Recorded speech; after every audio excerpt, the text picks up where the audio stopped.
Dr. Juno Thallis, who had the dubious honor of being the finest geneticist on Proxima Station, stared at the console like it had personally insulted her.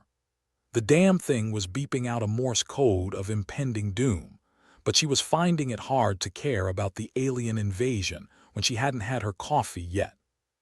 The Xylar Imperium's supposed to be some sort of galactic boogaman, she muttered, flicking a few switches with the same enthusiasm she'd reserved for watching paint dry. Yet here we are, still in control of our brain cells. Her assistant, a gangly kid named Rook who looked like he'd been poured into his lab coat without a care for where the seams ended, peered over her shoulder. Didn't they say it was going to be an apocalypse? He sounded disappointed, like a kid who'd been promised Disneyland but got the dentist instead. Juno snorted. Yeah, well, maybe their mind control waves don't work on caffeine-deprived humans. I guess they forgot to factor in our addiction to bitter bean juice. Rook scratched his head, which only made his hair stand up straighter, defying gravity in a way that Juno found mildly impressive. Maybe it's a glitch. Or maybe, Juno countered, it's a sign the Xylar have overestimated their superiority. Again, the console continued its blinking light parade, oblivious to the philosophical musings of its human overseers. Juno tapped a button that brought up a screen filled with data, graphs, and the kind of numbers that would give anyone without a PhD a headache. See this here, she asked, not waiting for Rook's response. These readings suggest the wave hit us like a brick but dissolved like a fart in the wind. Rook chuckled, a sound that was somewhere between a wheeze and a snort. So, we're immune to alien mind tricks because we're too stubborn to notice. Juno shrugged. Wouldn't be the first time human obstinacy saved the day. Around them, the cloning lab hummed with the kind of oppressive efficiency that only advanced technology and existential dread could create. The usual clinks and clatters were punctuated by the occasional curse from a technician dropping something expensive. So what do we do now? Rook asked, his eyes wide with the kind of excitement that only the truly clueless have. Juno gave him a sidelong glance. We wait for the Xylar to figure out they've screwed up. Then we laugh as they try to save face. And if they attack, oh, they'll attack, Juno said, smirking. Because nothing says superior alien race like throwing a tantrum when your toys don't work. Rook looked thoughtful for a moment, which for him was a rare and precious thing. What if they, adapt? Then we adapt harder, Juno replied. Or we die, whichever comes first. The airlock hissed open, and in walked Captain Thorne, a man whose presence was so large it barely fit in the room. He wore a permanent scowl like someone had told him happiness was a banned substance. Dr. Thallis, he barked, skipping pleasantries like they were an unpaid bill. Report. Juno sighed, swiveling her chair around to face the captain. Well, Captain, it appears the omnipotent Xylar have failed to bend our minds to their will. Thorne grunted, which could have been approval or indigestion.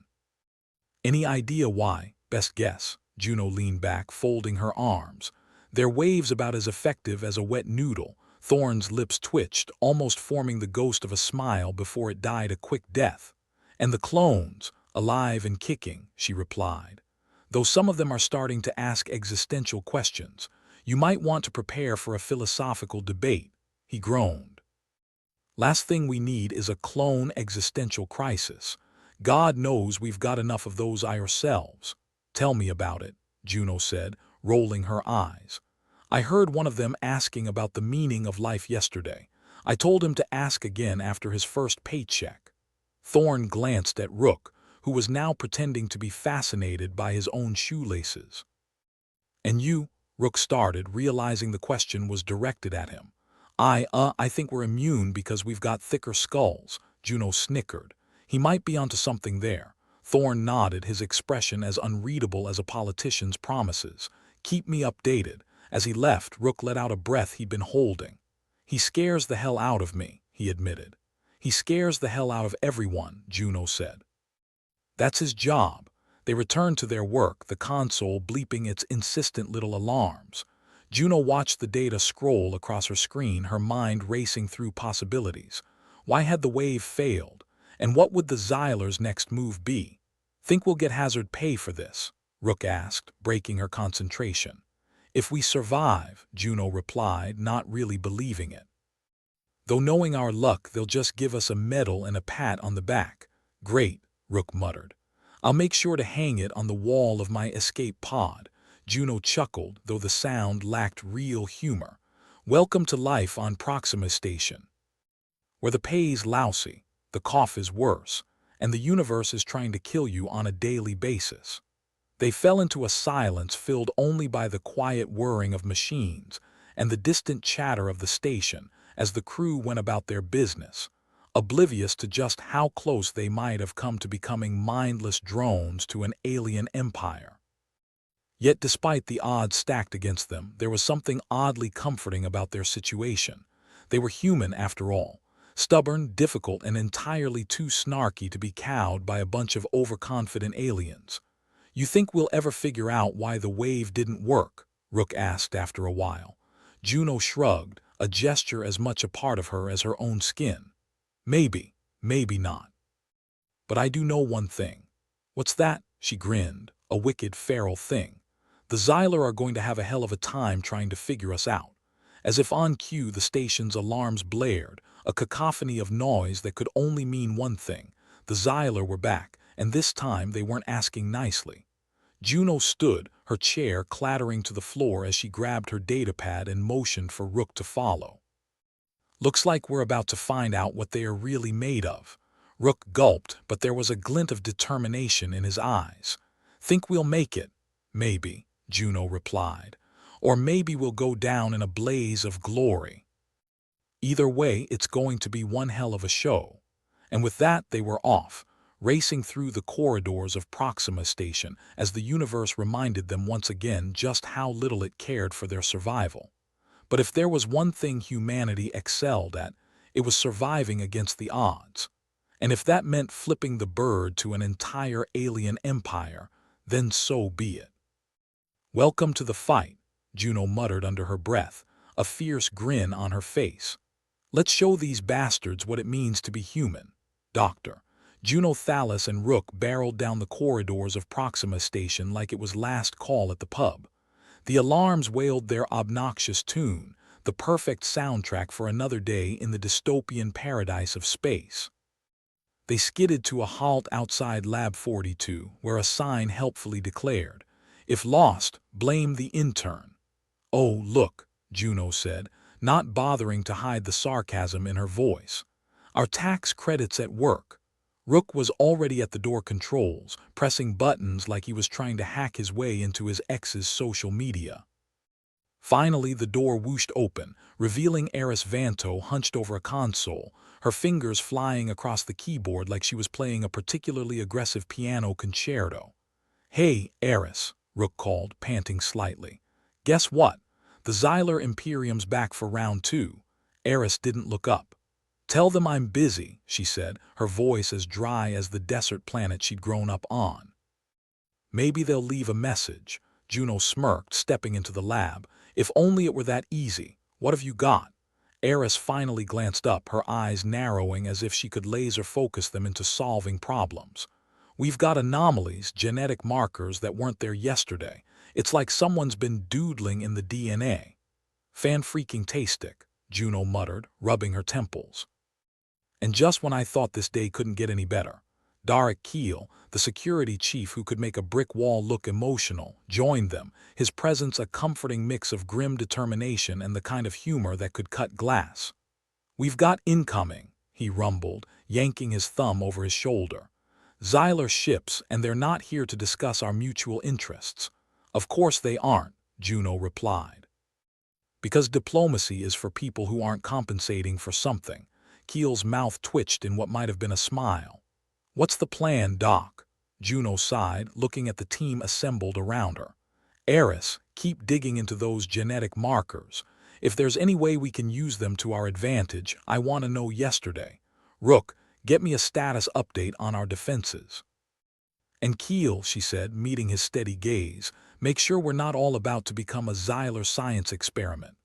On it, Keel said with a nod, already turning to leave. He paused at the door, offering a rare parting shot. And Juno, try not to get us all killed. No promises, Juno shot back, already focused on the screen Eris was showing her. The data was a mess, tangled lines and numbers that would make a mathematician cry. Holy hell, Juno muttered, squinting at the display. These genetic markers, they are like nothing I've ever seen. That's because they're not supposed to be there, Eris replied. I've run them through every database we have. They're unique. Rook hovered nearby, his eyes wide. Unique as in alien. Unique as in someone's been playing God with our DNA, Eris corrected, her voice tight with controlled anger. And not doing a very good job of it. Juno rubbed her chin thoughtfully. So what do you make of it, Eris? Are these markers the reason the Xyler's mind control didn't work? Eris shrugged, a helpless gesture that somehow conveyed a universe of frustration. That's one theory. Another is that they're just the first step in something bigger. Like what? Rook asked, glancing between them. Like maybe they're experimenting on us and this is just phase 1, Eris replied, the grimness in her voice making the air seem colder. Juno took a deep breath, trying to shove her rising panic back down where it belonged. All right, we need answers and we need them fast. Eris, keep working on those markers. See if you can trace their origin or decipher their purpose. Rook, I want all the data we have on the Xyler. Let's see if they've pulled a stunt like this before. And you? Rook asked, his usual cheer tempered by the seriousness of their situation. I'm going to find out why this station's coffee machine only dispenses sorrow, Juno said. And maybe, just maybe, figure out how we can stop being sitting ducks. As she turned to leave, the station shuddered, a low rumble that made her stomach lurch. The lights flickered ominously and a new alarm began to wail, an ear-splitting sound that could only mean one thing: the Xyler were making their move. Juno, Eris called after her, her voice sharp above the chaos. Be careful. Juno shot her a grin over her shoulder. When am I not? The corridors of Proxima Station were a blur as Juno sprinted toward the command center, her mind racing through scenarios, each more dire than the last. The Xyler wanted something, that much was clear. And if there was one thing humans excelled at, it was making life difficult for those who tried to take what wasn't theirs. Captain Thorne, she called as she burst into the command center, the room a hive of activity. What's our status? Thorne didn't look up from the console he was glaring at, his expression one of grim concentration. We've got 4 Xyler ships on approach. Shields are holding for now, but they're not here for a chat. Figures, Juno muttered, moving to stand beside him. Any chance we can talk them down? Offer them a cup of terrible coffee. Thorne snorted, a sound that was almost a laugh. Worth a shot, I suppose, but I wouldn't bet on it. Noted, Juno replied, scanning the console's readouts. We've got anomalies in our systems, genetic markers that shouldn't be there. I think the Xyler have been tinkering with our DNA.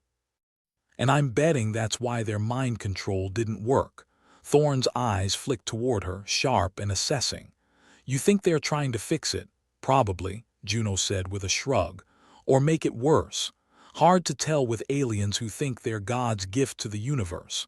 Right, Thorne grunted, turning back to the screen. Let's make sure they don't get the chance. The station shook again, a bone-rattling tremor that sent a shower of sparks raining down from an overloaded console. Juno swore under her breath, ducking instinctively. Damage report, Thorne barked, his voice cutting through the chaos. Minor breaches on decks 3 and 5, a frazzled technician replied.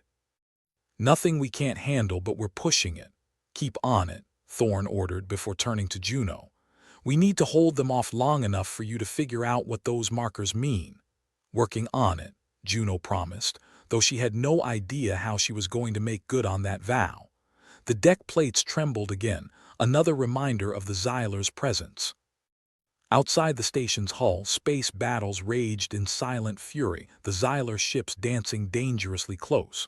Thorne, we're running out of time, Juno said, urgency creeping into her voice. Tell me something I don't know, Thorne replied, his focus unwavering. Just don't let them turn us into a science project. Juno nodded, already plotting her next move. I'll be in the lab seeing what I can dig up. Keep things from falling apart, will you? Thorne's lips curled in a wry smile. I'll do my best. Just make sure whatever you find gives us a fighting chance. With a final nod, Juno turned and dashed from the command center, her mind spinning with possibilities and half-formed plans. The station felt alive around her, a creature thrumming with the energy of 1,000 people working together, each doing their damnedest to keep them all alive. As she ducked into the lab, Eris looked up, her expression tense. Any luck?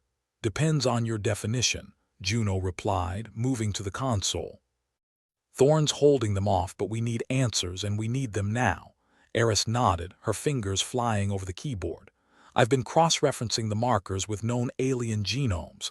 Nothing's come up yet, but I have a feeling these aren't purely Xylar. Juno leaned over her shoulder, peering at the screen. You think they're using tech from another species? Possibly, Eris said, her tone grim. Or they've hybridized something new. Great, Juno muttered, because we needed more complications. Rook's pulling data on Xylar tactics, Eris added, not missing a beat. Maybe we can find a pattern or a weakness. Good. We need every advantage we can get, Juno said, returning her focus to the markers. If only she could unravel their secrets, they might have a chance to turn the tide. The station groaned, another tremor passing through it like a living being in pain. Juno's heart skipped a beat, the reality of their situation pressing down on her like a vice. They were outnumbered, outgunned, and hanging by a thread, and yet there was something exhilarating about it all. Find anything? Rook asked, reappearing with a data slate in hand. Still working on it, Juno replied, her eyes locked on the screen. But I think I'm on to something. Let's hope it's something good, Rook said, handing her the slate. Thorne's got the Xylar on hold for now, but they're not going to wait forever. Neither are we, Juno said, feeling a surge of determination. They might be battered and bruised, but they were still in the fight. And if the Xylar wanted to tangle with humanity, they were about to find out just how stubborn humans could be. Juno studied the slate, her mind racing with possibilities. The Xylar had underestimated them once, and she intended to make sure they regretted it. Because if there was one thing humans excelled at, it was rising to the occasion when the universe tried to grind them into dust. All right, she said, setting the slate aside. Let's get to work. We've got a universe to save, and I don't plan on doing it sober. Juno Thalys was not having the best day, and considering her best days usually involved avoiding fiery death or invasive alien experiments, that was really saying something. The station's corridors, once so familiar, now felt like the twisted intestines of some great beast, threatening to swallow her whole. Why do I get the feeling we're being hunted? Rook's voice cut through the tense silence, his words laced with the kind of humor that suggested he was already preparing his own obituary. Because we probably are, Juno replied, her eyes scanning the shadows for anything more hostile than the usual disgruntled technician. And if today's your lucky day, maybe they'll get you first. Consider it a professional courtesy. Rook snorted, clearly not comforted but appearing somewhat mollified. Ever the optimist, Doc. Someone has to be, she said, rounding a corner and nearly colliding with Eris, who was clutching a stack of data slates like they were life preservers on a sinking ship. Watch it, Eris snapped, more out of reflex than malice, her eyes wide with the stress of unraveling the Gordian knot of their genetic mystery. Sorry, Juno replied. Got a bit of a situation. Any chance you've cracked the code on these genetic markers? About as much chance as the coffee machine spitting out something drinkable, Eris said, shoving a slate into Juno's hands. But I did find something interesting. Some of these markers there, familiar, too familiar. Familiar. Juno frowned, flipping through the data with the finesse of someone who wished she was flipping through a cocktail menu instead. How so? Like they were lifted from human genomes and mixed with something else, Eris explained, waving a hand as if gesturing to some invisible cocktail shaker. The kind of thing you'd use if you wanted to make sure your mind control plans didn't go completely pear-shaped. Juno paused, her brain doing the mental gymnastics required to grasp this new revelation. So, someone's double-crossing us. Mixing and matching our DNA to make us more pliable. Seems that way, Eris said, her voice tinged with the same dark disbelief that Juno felt gnawing at her insides. And if that's true, we might have a mole. A mole? Fantastic, Juno groaned, massaging her temples. Because what we really needed was more drama, and more reasons to distrust everyone, Rook added helpfully, earning himself a glare from Juno. All right, Juno said, lowering her voice. Let's keep this under wraps. We need to figure out who's working against us before they realize we're onto them. Last thing we need is someone sabotaging our efforts from the inside. Speaking of sabotage, Rook interjected, pointing down the corridor where a trail of smoke was curling ominously from Lab 42. I think someone's already a step ahead. Great, Juno muttered, breaking into a run. Because nothing says fun like a good lab fire. The lab was chaos incarnate, equipment sparking and the acrid smell of burning circuits singeing the air. Keel was already there, barking orders at a team of techs trying desperately to contain the damage. Keel, Juno shouted over the din, skidding to a halt beside him. What happened? Looks like someone decided our tech needed a little extra heat, Keel replied, his voice a gravelly rumble that suggested he'd already deduced the worst. Deliberate sabotage. Someone doesn't want us poking around in those genetics. Brilliant, Juno snarled, her mind racing. Any leads? None yet, Keel said, his gaze shifting to the chaos around them. But when I find them, they'll wish they'd chosen a different line of work. Get in line, Juno muttered, frustration boiling beneath her skin. Eris, can we salvage any of this data? Eris surveyed the wreckage with the practiced eye of someone used to expecting the worst. If we're lucky, but it's going to take time. Time we don't have, Juno finished grimly, turning back to Keel. Double security on all labs. We can't risk losing what little progress we've made. Already on it, Keel replied, his tone as sharp as a blade. I'll find the rat, and when I do, give them a stern talking to, Juno suggested, though her tone left no doubt that she was thinking something much less pleasant. Keel merely grunted, which was probably the closest to agreement he ever got. Don't go getting yourself killed in the meantime. No promises, Juno said, echoing her earlier retort, but this time the words felt heavier, weighted by the knowledge of betrayal lurking somewhere among them. With the lab still smoldering in their wake, Juno, Eris, and Rook regrouped in a cramped corner of the station that passed for a strategy room. All right, Juno said, rubbing her eyes. Someone's trying to stall us, which means we're onto something. We've got to stay ahead. And not get dead, Rook added helpfully.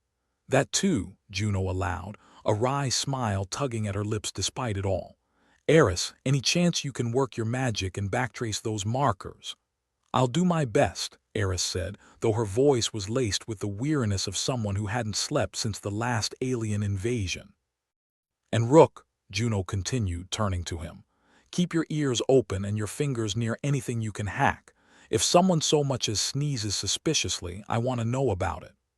Already ahead of you, Rook said with a grin that suggested he found all of this immensely entertaining, despite the stakes. The station's alarms blared again, a cacophony that cut through their planning like a knife. Juno's heart sank as she looked at her team, seeing the same mix of determination and dread reflected back at her. Xyler's ships are pressing the attack, Rook reported, glancing at a nearby monitor. Looks like they're getting tired of waiting. Join the club, Juno muttered, already moving. Eris, keep at the markers. Rook and I will see what we can do about our unwelcome guests. The corridors seemed darker now, the shadows stretching in ways that suggested the station was alive and not particularly happy with its occupants. Juno's breath echoed in her helmet as they made their way to the nearest viewing port, the sight of Xyler's ships looming on the horizon, a stark reminder of the danger they were in. I always did hate surprise parties, Rook said, peering at the alien vessels with a mix of awe and trepidation. Especially the kind with uninvited guests, Juno agreed, her fingers tapping a staccato rhythm against her side. If they breach the shelters, we're as good as space dust. Not if we have anything to say about it, Rook replied, pulling a toolkit from his belt with a flourish. Time to see if the Xyler know how to handle a proper human welcome. Juno found herself grinning despite the circumstances. You do your thing and I'll see if I can buy us some time. As Rook set to work, his fingers a blur over the control panel, Juno tapped her communicator, reaching out to Thorn. Captain, what's our status? Could be better, Thorn replied, his voice crackling through the static. Shields are holding, but barely. If the Xyler decide to really test them, we're dust. Think we can convince them to try diplomacy? Juno asked, a dark edge to her voice. With our luck, Thorn snorted. I'd say about as likely as a Xyler beauty pageant. Good to know, Juno said, the banter helping to steady her nerves. We've got a saboteur on board. Keep an eye out for anything suspicious. Always do, Thorn replied. You focus on the genetics. We need to know what the Xyler are planning. On it, Juno promised, cutting the connection and turning her attention back to Rook. How's it looking? Like a really ugly Christmas tree, Rook replied, indicating the mess of wires spilling from the panel. But I think I can give us a bit more breathing room. Good, Juno said, glancing back at the Xyler ships. Because if they get any closer, we'll be doing our breathing in the vacuum of space. With Rook occupied, Juno's thoughts turned back to the mole. Someone on Proxima Station was playing a dangerous game, and she intended to find out who before they could tip the balance in the Xyler's favor. The station shuddered again, a reminder of their precarious position.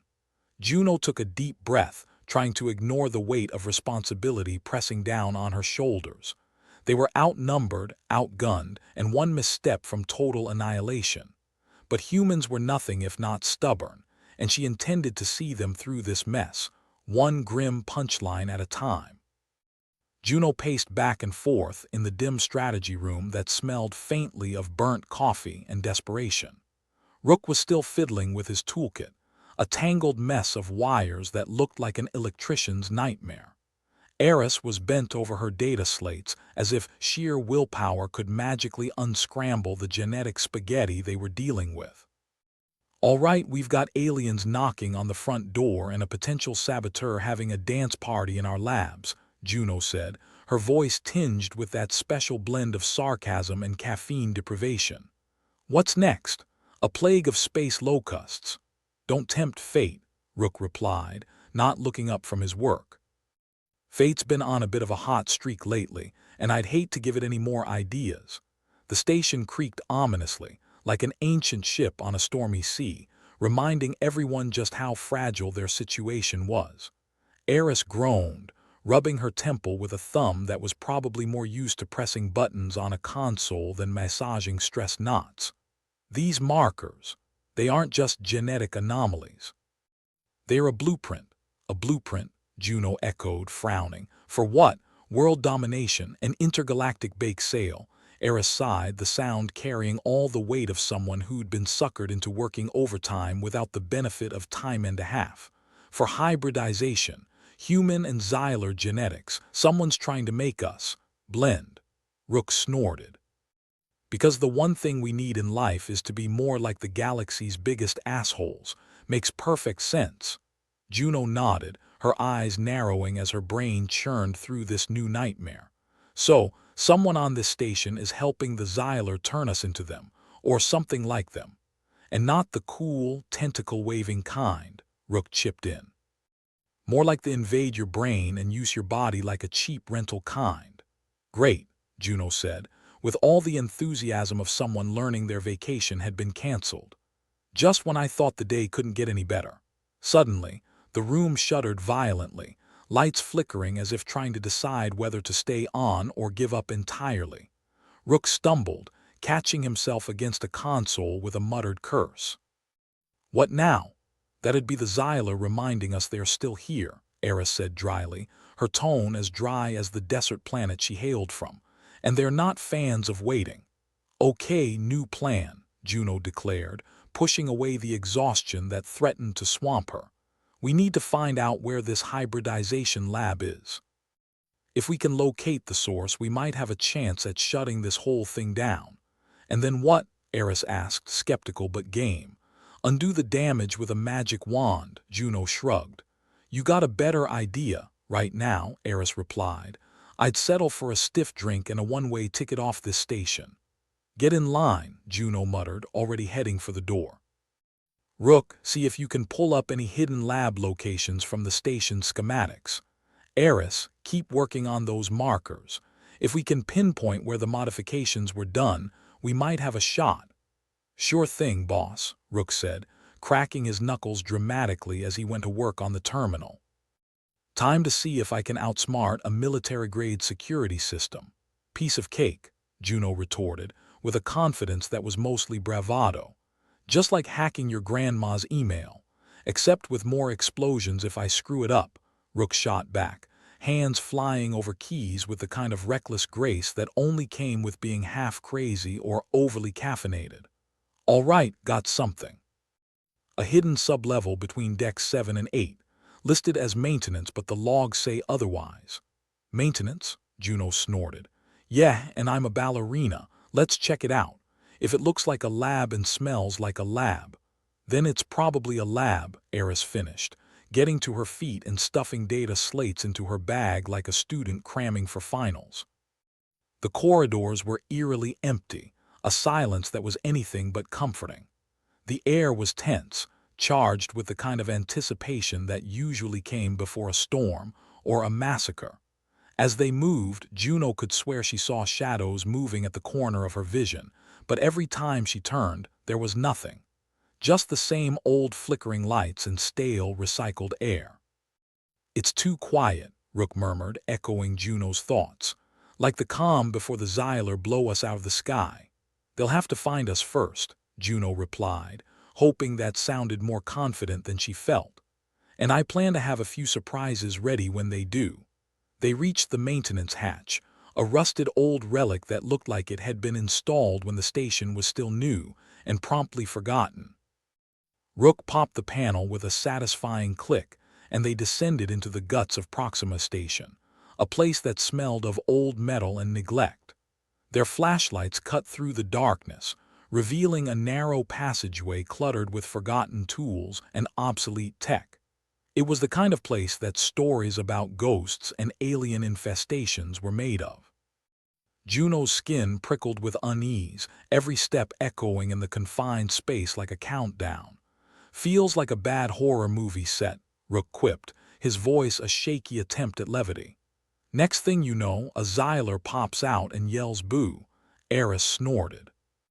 If that happens, remind me to scream in terror before I shoot it. As they moved deeper, the passage opened into a wider chamber, and the sight that greeted them was enough to make Juno's stomach churn. The room was filled with vats, each one bubbling ominously with a liquid that glowed an unsettling shade of green. Suspended within the fluid were shapes that were disturbingly human, yet not. Limbs just a touch too long, faces blurred into alien features. Well, this is cozy, Rook said, voice tight with forced nonchalance. Anyone else getting a mad scientist vibe? Eris approached one of the vats, peering through the glass with a mixture of horror and fascination. These aren't just hybrids, they're incomplete. Like someone started the job and didn't know how to finish it. Or didn't want to, Juno added, her voice barely more than a whisper. Which means whoever is behind this is either a genius or completely insane, or both. 2 for 1 deal, Rook muttered, backing away like the vats might sprout legs and chase him at any moment. Can we blow this place up now? Juno wished they could, but even she knew that smashing the lab without knowing precisely what it did could be enough to doom them all. Not yet. We need evidence. Proof that someone's been colluding with the Xyler. Eris nodded, her fingers brushing over a terminal that looked like it had seen better days. I can download the files, but it'll take a minute. Make it quick, Juno urged, casting another wary glance at the vats. I've got a bad feeling about this. As if on cue, the station shuddered again, this time with an intensity that sent dust and debris raining down from above. That's not good, Rook said, his voice high with tension. That's really not good. You think? Juno snapped, already pulling Eris away from the terminal. We need to move now.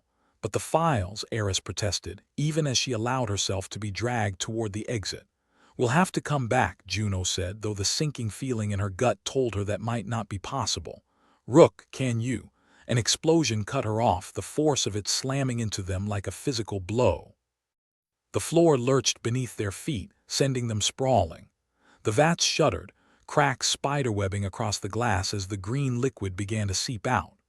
Time to go, Rook yelled, scrambling to his feet with a speed that suggested his survival instincts were on overdrive. They bolted down the corridor, feet pounding against metal as the echoes of more explosions followed them. The station was a cacophony of alarms and creaking metal, as if it was trying to decide whether it wanted to fall apart or simply implode. They reached the hatch and practically flew up the ladder, emerging into the corridor above just as another explosion rocked the station, sending them crashing to the floor in a heap of limbs and curses. Everyone in one piece? Juno asked, though her own voice was shaky with adrenaline and fear. More or less, Eris replied, wincing as she rubbed at a rapidly forming bruise on her arm. Define peace, Rook groaned, pulling himself upright and brushing dust from his clothes.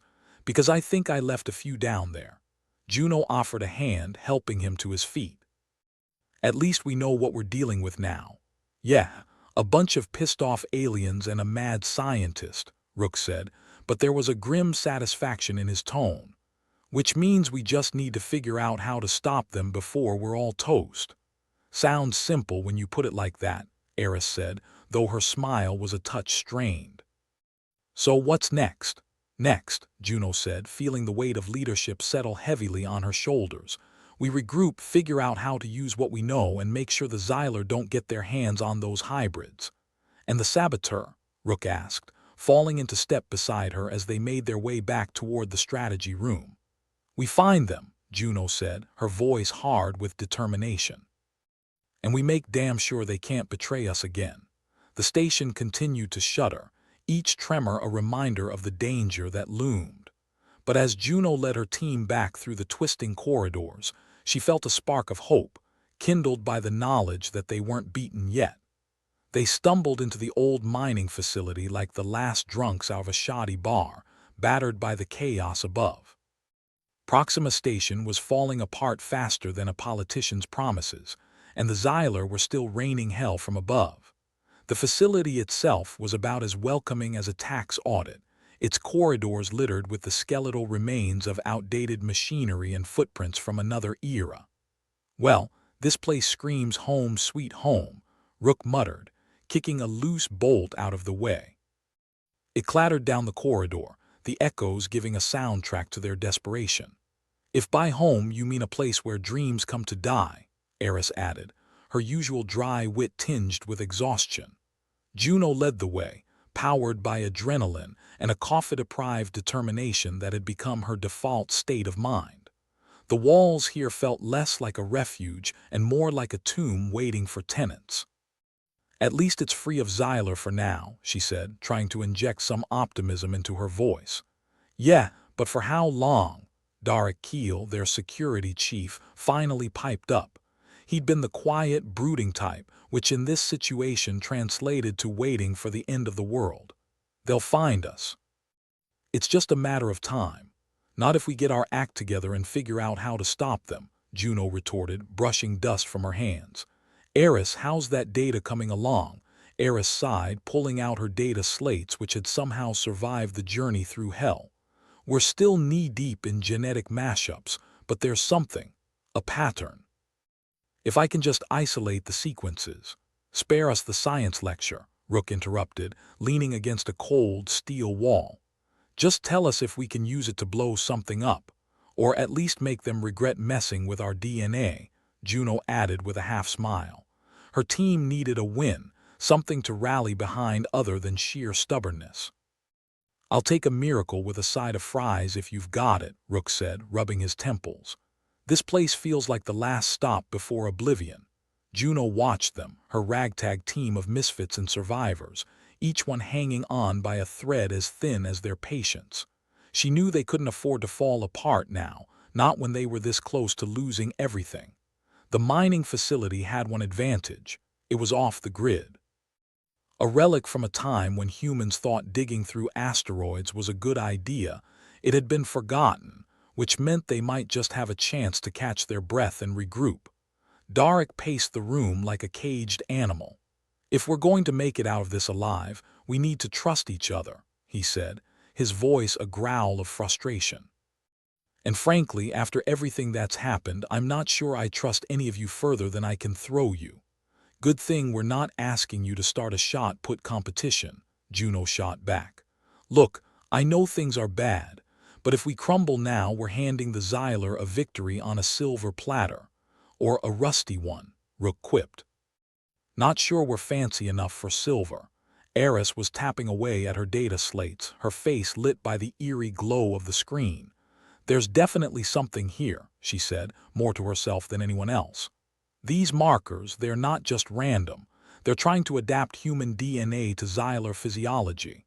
"That sounds disgustingly clever," Juno said, grimacing.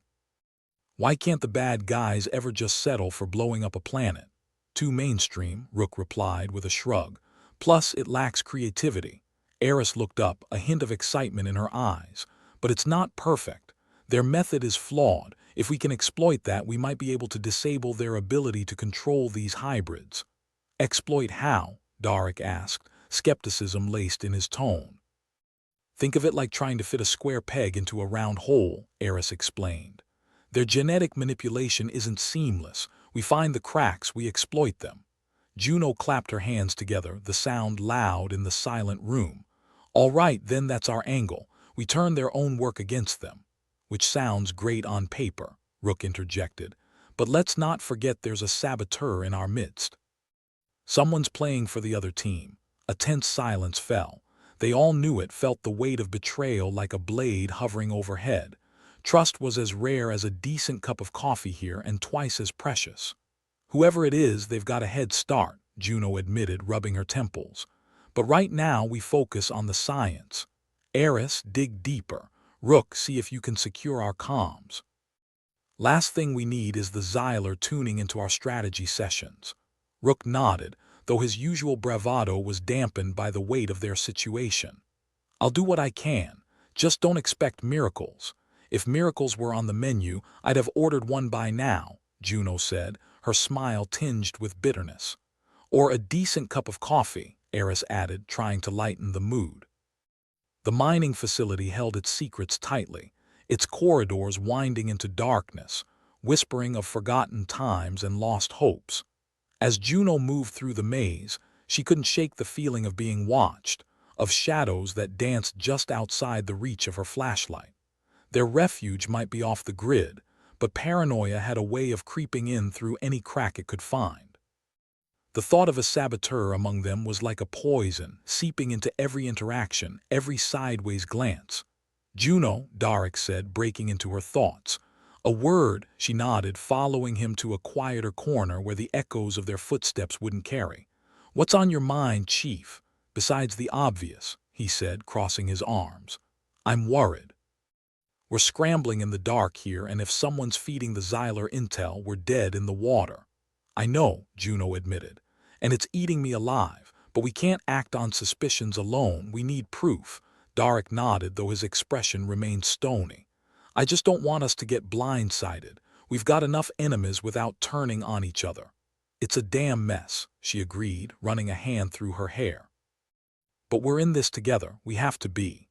As if on cue, the facility shuddered, a distant rumble that set her nerves on edge. It felt like a reminder from the universe that time was running out. Juno returned to the main room where the others were working, their faces illuminated by the soft glow of screens. "Any luck?" she asked, joining Eris at her makeshift station. Eris shook her head, eyes never leaving the data. "It's like trying to untangle a snake pit, but I'm getting there." "Good, keep at it." As she moved to help Rook with their comms, Juno couldn't help but notice the fatigue etched into every face. They were tired, scared, and running on fumes.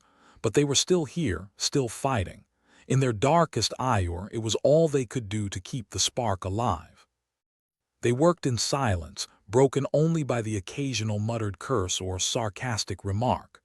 The hours slipped by, marked by the steady hum of machinery and the ever-present tension that coiled like a snake, ready to strike.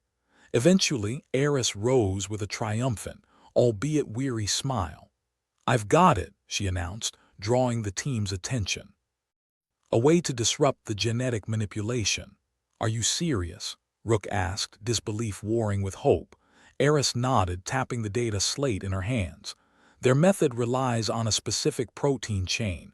If we can introduce a catalyst to break it down, then their control over the hybrids crumbles," Juno finished, her heart leaping with cautious optimism. "It's not foolproof," Eris warned, her excitement tempered by reality. "But it's a start." "That's all we need," Juno said, feeling the weight of despair lift just a fraction. "Now, let's figure out how we're going to get this into their systems." "We'll need to get close," Darek pointed out, his voice a grim reminder that they weren't out of danger yet. "Which means sneaking into a Xylar-infested zone." "Sounds like a death wish," Rook said, folding his arms. "Given our current options, it's the least suicidal," Juno replied. "We just need to make sure the Xylar don't see us coming." "And the saboteur?" Eris asked, echoing the concern that gnawed at all of them. "We'll deal with that when we have to," Juno said, though she knew it was a gamble. One wrong move, one whispered betrayal, and their fragile plan would shatter. But for the first time in what felt like an eternity, they had a sliver of hope. It was thin, precarious, but it was something to grasp onto in the dark. And as Juno looked at her team, she saw that same determination mirrored in their faces. "We stick together," she said, voice firm despite the odds stacked against them. "We fight our way through and show the Xylar we're not just going to roll over and die." "Spoken like a true leader," Rook said, though his grin was tired. "Or a lunatic," Darek muttered, though there was a hint of admiration in his tone. "Whichever gets the job done." Juno chuckled, the sound more genuine than it had been in days. "Let's just hope it's enough." With their plan set and their spirits bolstered, if only slightly, they prepared to face the storm that awaited them. The darkness outside was vast, and the odds were against them, but they were human, and humans had a way of thriving against impossible odds. As they gathered their gear, ready to step back into the fray, Juno couldn't help but feel a shred of pride. They were battered, they were bruised, but they were not beaten. Not yet. And as long as they had breath in their lungs, they'd fight to the bitter end. The Proxima Station strategy room was dimly lit as ever, as if someone had decided that visibility was a privilege, not a right. Juno Thalas sat hunched over a console that looked like it had narrowly escaped a junkyard. Her team, survivors, caffeine junkies, and borderline insomniacs, were doing their best to look busy while privately wondering if they'd live to regret breakfast. "All right, people," Juno began, her voice the kind of low growl that suggested more coffee than sleep. "I've got news, and no, it's not about the coffee machine finally working." "Thank God," Rook muttered, "because hope is the first step on the road to disappointment." Eris Vanto looked up from her data slate, her face bathed in a ghostly blue glow. "Enlighten us, O fearless leader. Is it a death wish or a new way to ruin our lives, Doctor?" Thalas grinned, a quick flash of teeth that suggested giddy insanity or just another Tuesday. "Turns out, those genetic markers we've been tearing our hair out over, they were engineered by our ancestors, humanity's little middle finger to the universe." Darek Keel stopped his pacing long enough to raise an eyebrow. "Engineered, like on purpose." "And here I thought our ancestors were just good at leaving messes." "Exactly," Juno nodded. "They engineered a genetic failsafe, built-in resistance to alien control, who knew our ancestors were playing chess while the rest of the galaxy was gawking at shiny rocks." Eris couldn't help herself. "So you're telling me early human pioneers had the foresight to make us immune to mind control, and none of us inherited their good genes for cooking or interior decorating? Priorities, I guess," Juno shrugged. "But here's the catch. This failsafe, it's dormant." We need to activate it, amplify it across humanity before the Xylar finish their attack. Darek leaned against the wall, his usual brooding expression softening into what could almost pass for hope. And how exactly do we plan to do that? Because magic isn't a strategy, last I checked. We'll need the station's amplification tech, Juno said, gesturing to the dusty, half-forgotten machinery in the corner of the strategy room. Hook this junk up, and maybe we can blast a signal strong enough to activate the failsafe in human DNA across the galaxy. Oh, great, Rook chimed in, sarcasm practically dripping from his voice. So not only do we have to sneak past the Xylar, but we also have to rely on gear that's older than my grandmother. What could possibly go wrong? Everything, Eris said flatly, but that's the fun part. Fun, Darek echoed deadpan. You keep using that word, I don't think it means what you think it means. Juno cracked her knuckles, the sound sharp and precise in the still room. All right, team. Let's get this rolling before the Xylar decide to throw another surprise party. Rook, see if you can get the communications array back online. Darek, start figuring out how to secure our route to the amplification tech. Eris, keep decoding those genetic sequences. We make this work, we might just live to see another argument over breakfast rations. With a collective sigh that spoke volumes about their enthusiasm, or lack thereof, the team dispersed. Juno couldn't shake the feeling that they were a bunch of ants trying to outsmart an anteater, but at least they were stubborn ants. She made her way over to the antiquated tech, half expecting it to turn to dust at her touch. Hey, take it easy on the relics, Rook called over, fiddling with a tangled mess of wires. That stuff's got seniority on this station. Noted, Juno replied, her tone somewhere between amused and exasperated. Meanwhile, Darek had cornered Eris, the two of them huddled over a console. You really think this is gonna work? He asked, skepticism etching lines in his forehead. Eris shrugged, her fingers flying over the keys. Who knows? But I'd rather die trying something improbable than waiting around for an alien overlord to redecorate with my entrails. And I thought I was the pessimist, Darek remarked, but there was a hint of a smile tugging at his lips. Hey, Rook interrupted, I get to be the pessimist, thank you very much. You can apply for cynic, though. A faint rumble shook the station, the kind that made the walls groan and the lights flicker ominously. A reminder that the Xylar weren't exactly fans of protracted discussions. Look alive, people, Juno called out, tightening her grip on a wrench. Let's give our ancestors something to brag about. They worked in tense harmony, a symphony of grumbles, clanks, and the occasional expletive. In the chaos, there was a kind of order, a shared understanding that if they didn't pull this off, there'd be no one left to mourn them. As the Iors dragged on, Rook managed to coax the communications array into something resembling life. The ancient machine spluttered and coughed like an asthmatic engine, but it was a start. There you go, baby, Rook whispered to the machine, patting it with exaggerated affection. You still got it. Eris, meanwhile, had made progress of her own. I've isolated the sequence, she announced, eyes wide with a mix of triumph and exhaustion. We just need to transmit it. Juno gave her a nod of approval. Right, now we just need Darek to get us there in one piece. No pressure, Darek said dryly, but he was already mapping out a route, calculating how many corners they could cut without risking an impromptu rendezvous with a Xylar patrol. Pressure's what makes diamonds, Juno replied with a wry smile. Or in our case, keeps us from becoming stardust. As they prepared to move out, a tense silence settled over them, the weight of the moment pressing down like the gravity of a small planet. If this worked, they'd go down in history. If it didn't, well, no one would be around to say they'd told them so. All right, team, Juno said, her voice steady despite the adrenaline coursing through her veins.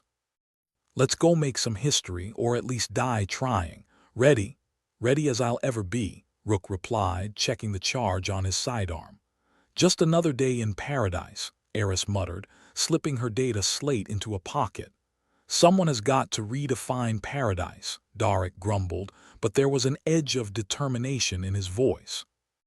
With final checks done, they set off, sticking to the shadows, each step a calculated risk. Juno led the way, trying to ignore the twinge of dread that gnawed at the edges of her mind. They were a small group, fragile as moths in a hurricane, but they were doing what they did best, refusing to die quietly. The corridors of Proxima Station twisted around them, a familiar maze that had become their battlefield. Each corner they turned brought them closer to either salvation or disaster. Juno's mind raced as they crept through the dimly lit halls, the silence punctuated by the distant hum of the station's failing systems. They were close now, so close she could taste it, a bitter concoction of fear and hope. "Almost there," Darek whispered, pointing to an access door that looked as though it had seen better days.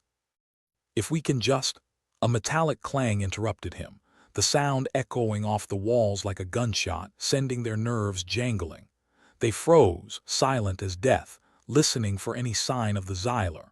When nothing immediately exploded, Juno gestured for them to move. They slipped through the door, stepping into a cavernous room filled with outdated machinery that hummed softly, as if dreaming of the past. Eris was already at work, her fingers dancing over the controls with the grace of someone in their element. "Give me a minute," she said, her voice tight with concentration. "I've got to align the signal with the station's network." "Take your time," Rook said, casting a wary eye toward the door. "It's not like we're in a hurry or anything." "Oh, shut up," Juno snapped, but there was no heat in her words. Minutes ticked by, each one a lifetime in itself. The tension was thick enough to choke on, the kind of atmosphere that made you want to scream just to hear something human. Finally, Eris straightened, her face a mix of relief and exhaustion. "Done. We're ready to transmit." "Good," Juno said, trying to keep her voice steady. "Let's light this candle and hope the wick holds." With a single command, Eris initiated the sequence. The room filled with a low hum, the machinery vibrating like an awakening beast. It was a sound that promised either salvation or oblivion, and no one knew which it would be. Juno held her breath, watching the console intently, as if willing it to succeed through sheer force of will. This was it, the moment everything hinged on. Rook leaned against a nearby console, crossing his arms with an air of false nonchalance. "Well, we've done it now, haven't we? Either this works, or we get to be the galaxy's most elaborate fireworks show." "You always know just what to say to lift my spirits," Darek said dryly, even as he scanned the room for any sign of impending doom. The hum continued, a steady crescendo that set their teeth on edge. Eris monitored the systems, her eyes flicking between screens with an intensity that suggested she'd sell her soul for a miracle. And then, with a suddenness that left them blinking, the hum ceased. Silence fell, thick and oppressive, as they waited for something, anything.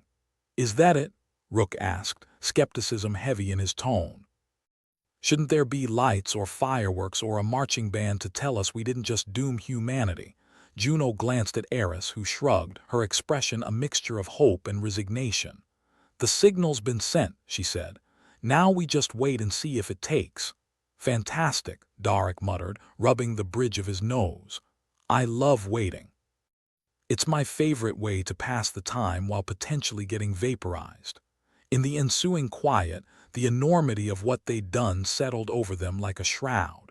They'd taken their shot, gambled everything on a whisper of a chance. Now all they could do was hope it was enough. Juno exhaled slowly, the tension in her shoulders slowly unwinding. She looked at her team, their faces etched with a mixture of exhaustion and determination.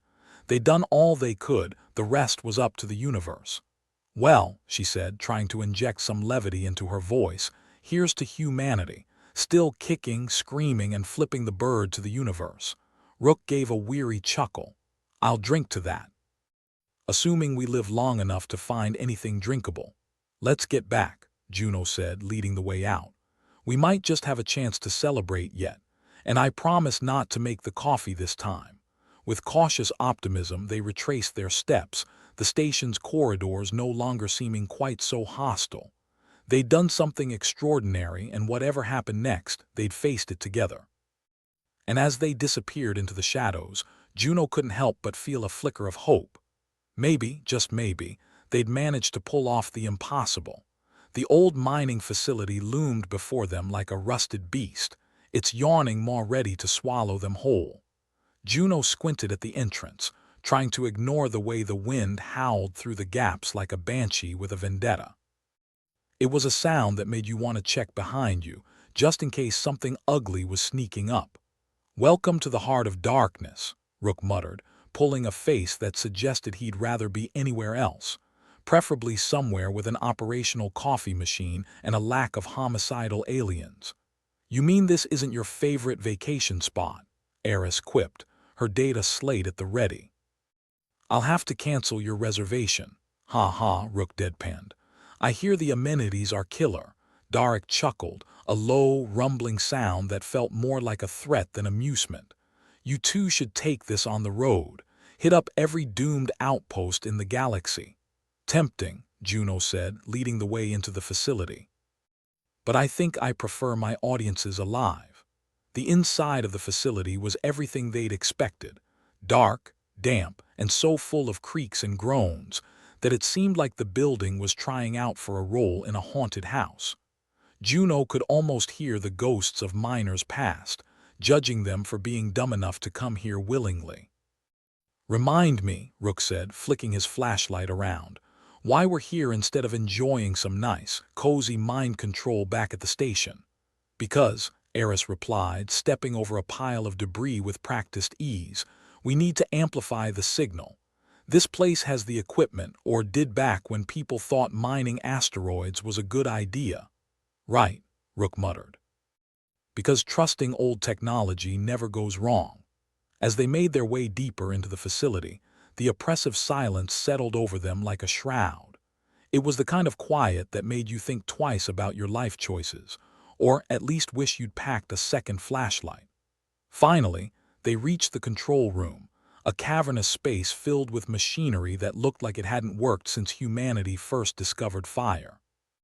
Eris surveyed the scene with a critical eye, looking like a surgeon about to operate on a particularly unruly patient. "Okay," she said, cracking her knuckles. "Let's see what we can do with this antique." Juno nodded, trying to ignore the way the walls seemed to close in around them. "All right, everyone, you know the drill. Make it work or die trying. And let's try to avoid the dying part." "You always know just what to say to boost morale," Darek commented, setting up a perimeter to keep any curious Xyler at bay. "We aim to please," Juno replied, though her focus was already on the task at hand. As Eris worked her magic on the equipment, the minutes ticked by with excruciating slowness. Rook and Darek stood guard, their expressions wary and determined, the kind of attitude that said they weren't going down without a fight. "Any day now," Rook muttered, glancing over at Eris. "I mean, it's not like the universe is in a hurry or anything." "Patience, my dear pessimist," Eris shot back, her fingers a blur on the controls. "This kind of genius takes time. Time we might not have," Darek reminded them, peering down the darkened hallway. "Let's not get too comfortable." And then, as if on command, the machinery whirred to life.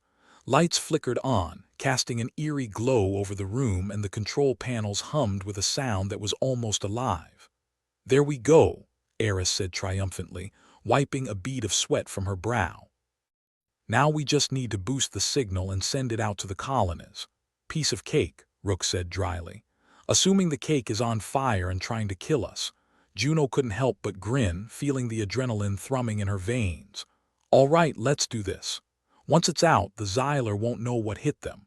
With Eris at the helm, the team watched as the signal amplified, the equipment groaning with the effort.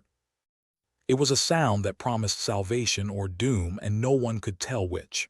"Here goes nothing," Eris murmured, pressing the final command. The transmission shot out, a beacon of human defiance cutting through the void.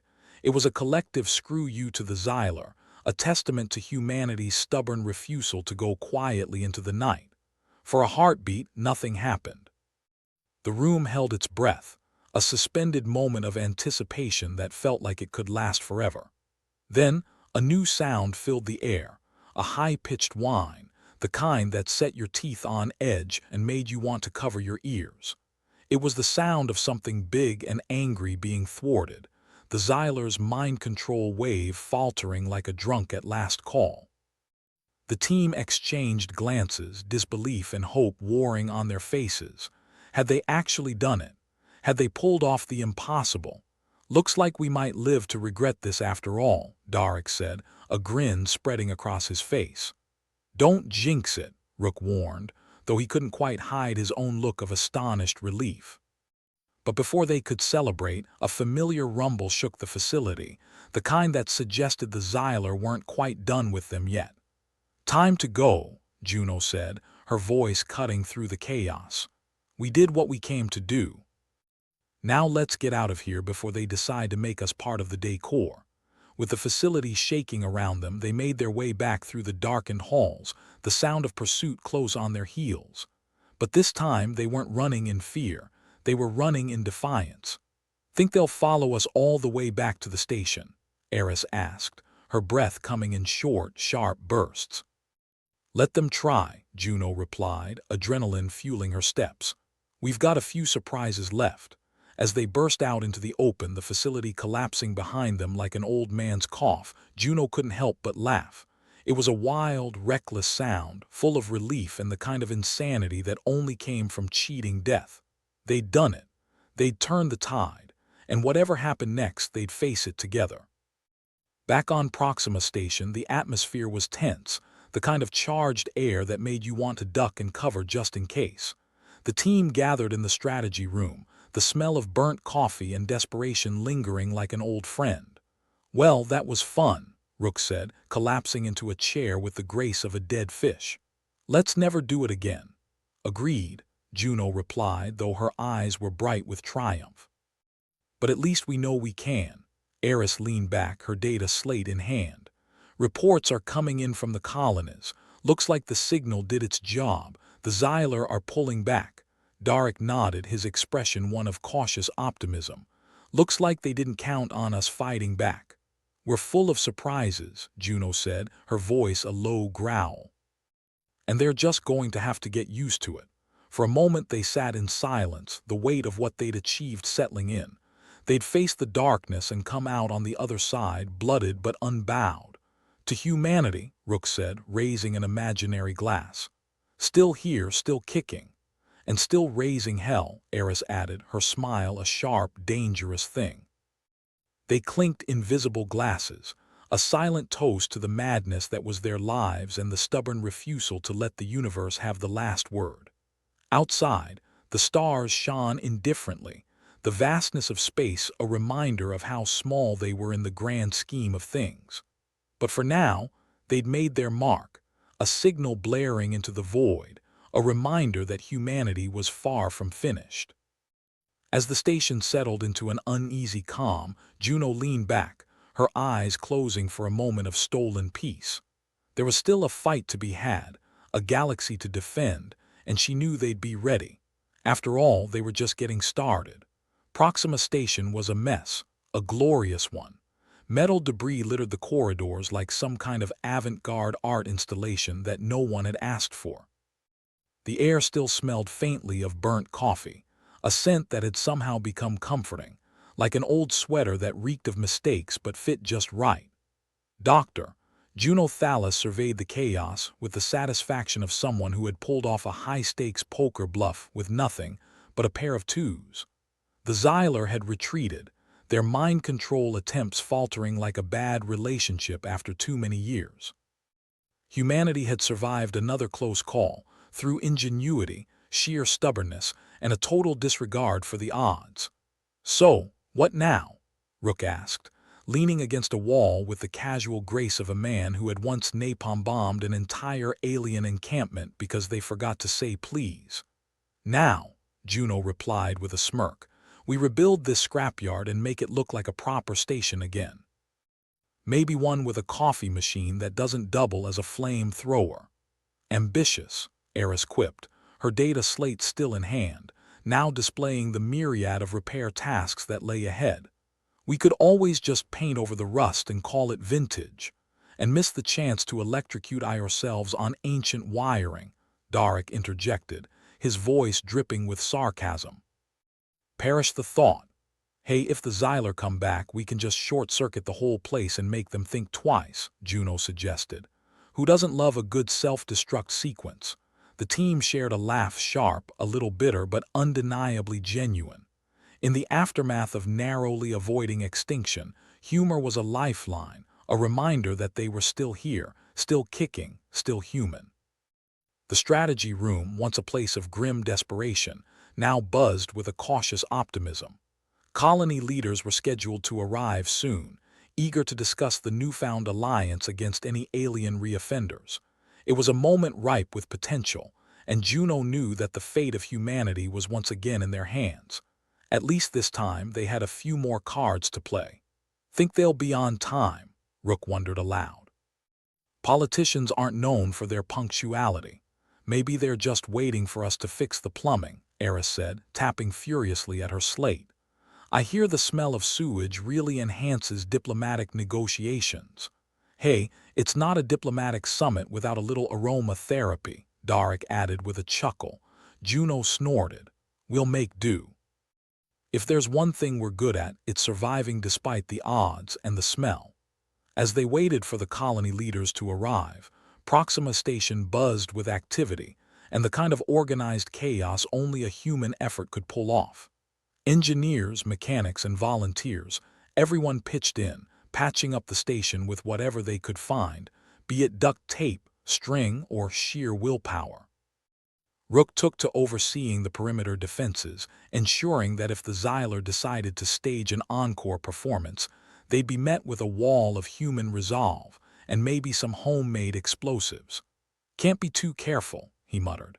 Knowing our luck, they'll come back with a vengeance, probably in the middle of dinner. Eris was buried in her data slate, coordinating efforts across the station.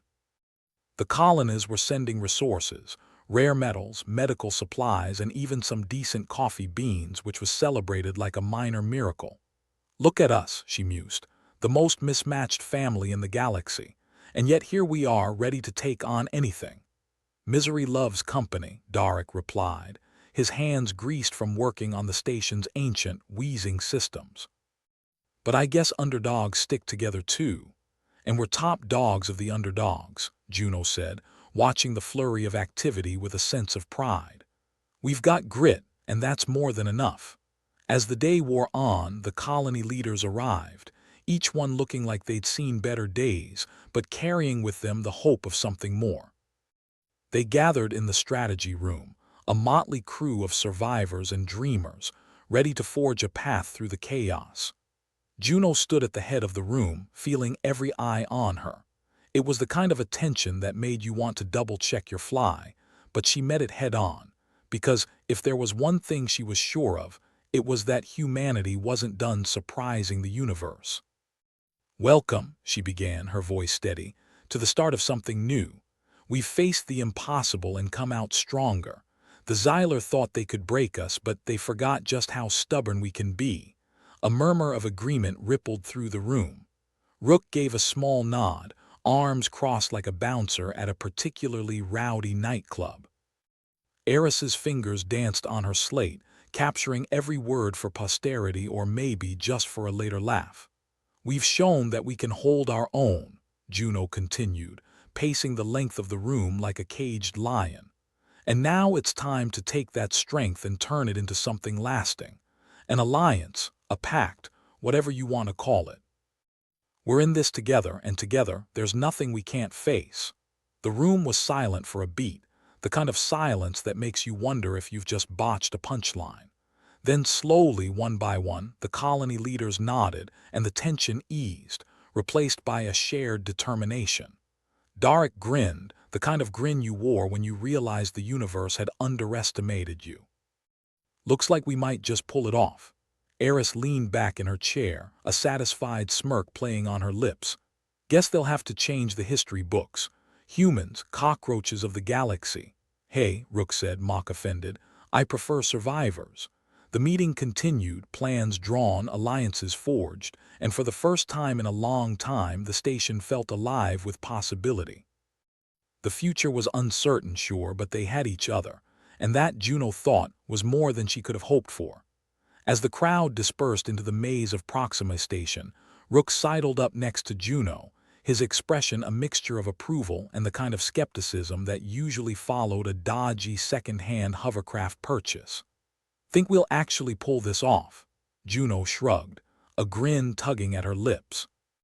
"Who knows, but we've got a fighting chance. And if not," Eris interjected, slipping her data slate into her pocket, "at least we'll go out with a bang." "Here's to that," Darek said, raising an imaginary glass again. "To the future, whatever it holds." They all clinked their invisible glasses, a toast to the madness that was their lives, and the hope that maybe, just maybe, humanity had a future beyond fighting for survival. Outside, the stars continued their indifferent twinkle, but on Proxima Station, a new star was rising. One built on unity, resilience, and a shared defiance of whatever the universe dared to throw at them next. And as Juno leaned back, watching her team and their allies move forward with purpose, she couldn't help but chuckle. They'd done the impossible, and now they stood on the brink of something new, something bright and terrifyingly beautiful. It was a new dawn for humanity, and for once it looked like they might just be ready for it.